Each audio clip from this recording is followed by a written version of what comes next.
We got a banjo out now. Yes. Well, I thought since we touched on that personal political, maybe we'd hit this song called Self-Made Man. Yeah.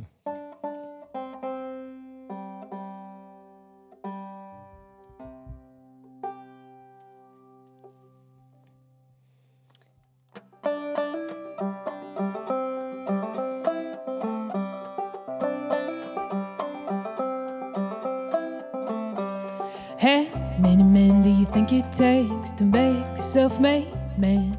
How many people do you think he'll use to do the best he can?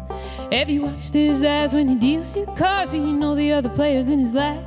Have you ever seen the bones, his closet holes? Do you watch him when he sharpens his knife? How many men do you think it takes to make a self-made man? Do you think you want to sit around and play a part in the corner of a self-made life? Stand by his side patiently, try to be his perfect little wife, while you tell him that he's done everything right and that he should never take the blame for the people cast off and trampled on just because they got in his way. How many men do you think it takes to make a self-made man? Well, don't you wonder what he's thinking when he holds your life in the palm of his money-stained hand? Don't you wonder how long before you kick face down in the place where you thought you used to stand? How many men do you think it takes to make a self-made man?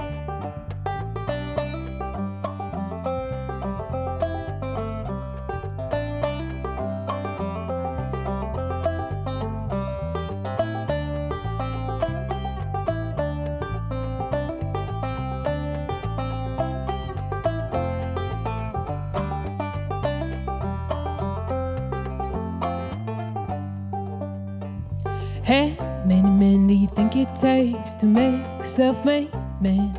How many fingers must he step on to do the best he can? And how hard will you run with your hair falling back to compete with the Rolling Stone? Tracking down at all the ports that he currently calls home. How many men do you think it takes to make a self-made man?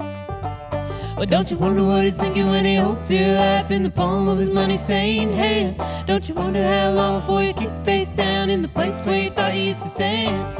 How many men do you think it takes? How many men do you think it takes? How many men do you think it takes?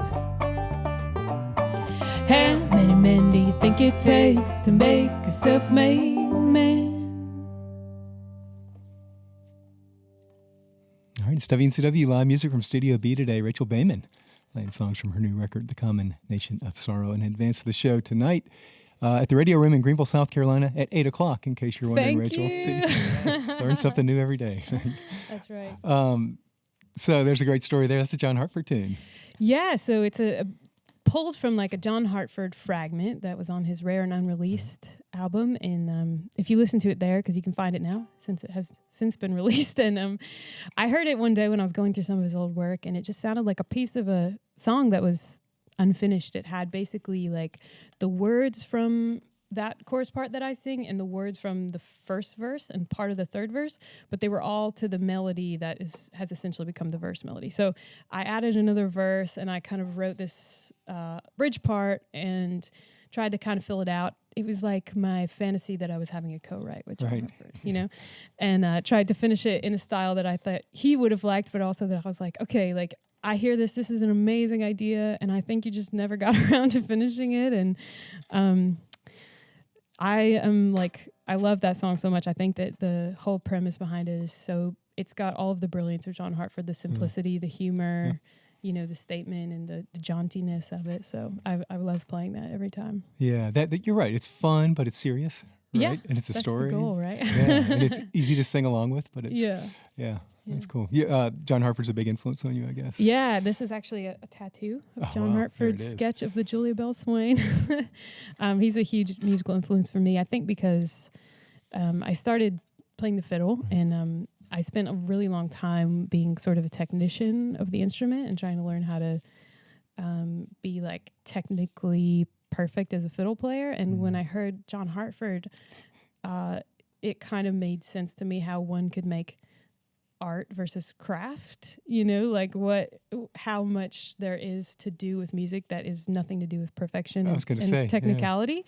And that's not at all like a diss on him. I think what he does is brilliant, and I think it would be wrong to overly perfect it, so that's like the essence of his fiddle playing, isn't it? Yeah.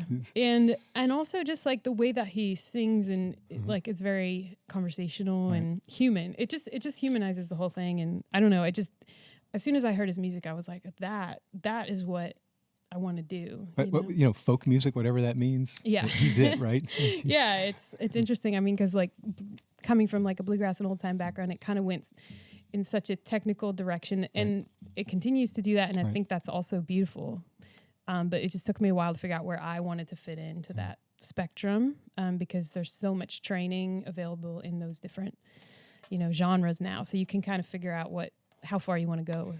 For you as an artist, because you still do the fiddle, Yeah. I mean, old time fiddle tunes, yeah. and this songwriting. Do you have to get in like really different places? Because there's not a lot of fiddle on the new record. I mean, yeah, there's some fiddle on this. I spent a long time writing with the fiddle for a band I was in called 10-String Symphony. Right. And when I did my Shame album, which was the first one that I put out like under my own name, because I was doing that project simultaneously, I wanted to use my own project as like just freedom from that, in the sense of like, what would you do if you weren't playing the fiddle? Like, what if you had every possibility in the world to make a band? And I was like, whoa, this is amazing. So I just try to approach it that way. Sometimes it makes sense to play the fiddle. A lot of times it doesn't, especially if I'm playing live. I mean, I can play and sing at the same time, but it's a very specific thing. And I don't always want that specific thing. So it's just, for me, it's not like a question of do I want to or not. It's just like what's right for the song, and not feeling like I have to. Removing all of the like burdens of should or have to for music, for me, has made it so much more alive and so much more fun, and I think better music for me. On this tour, for example, do you ever just like break out the fiddle and play a fiddle tune? Is that ever coming to I could sometimes, if I'm collaborating, I do play like certain songs with the fiddle. Right. Whenever we do Shame live, it's just fiddle and bass, or Never Tire the Road, or there's one on this record, Old Flame, that I've been working up as a fiddle bass tune. But usually I'll play tunes if there's another fiddle player or banjo player that we're jamming with on stage, and that's always really fun. And it's still something I do a lot in my social time. I'm married to a fiddle player who's very intense jammer. So jamming is still a huge part of my life. George Jackson. Just an incredibly talented. Shout out. Oh my gosh. Yeah. So that's cool. So you sit at home and talk about fiddle tunes all day long? We do talk about fiddle tunes a lot, actually, but more often it's like, hanging with our friends is like a jam, or Cliff Top is the social event, or the old time jam at D's, or like it's a big part of our social life. Sure. Yeah. All right, so this is Rachel Baiman we're talking with today. She's got Steve Hahn playing, I think I got Steve's name right, playing bass and doing the harmony vocals. They are playing tonight, the Radio Room in Greenville, South Carolina. That's an 8 o'clock show. Friday, April 7th at the Evening Muse in Charlotte. There's other shows circling around. Like you get down to Georgia maybe, and over to Durham. So yeah, details. we'll be at Eddie's Attic and the Pin Hook. So. Cool stuff.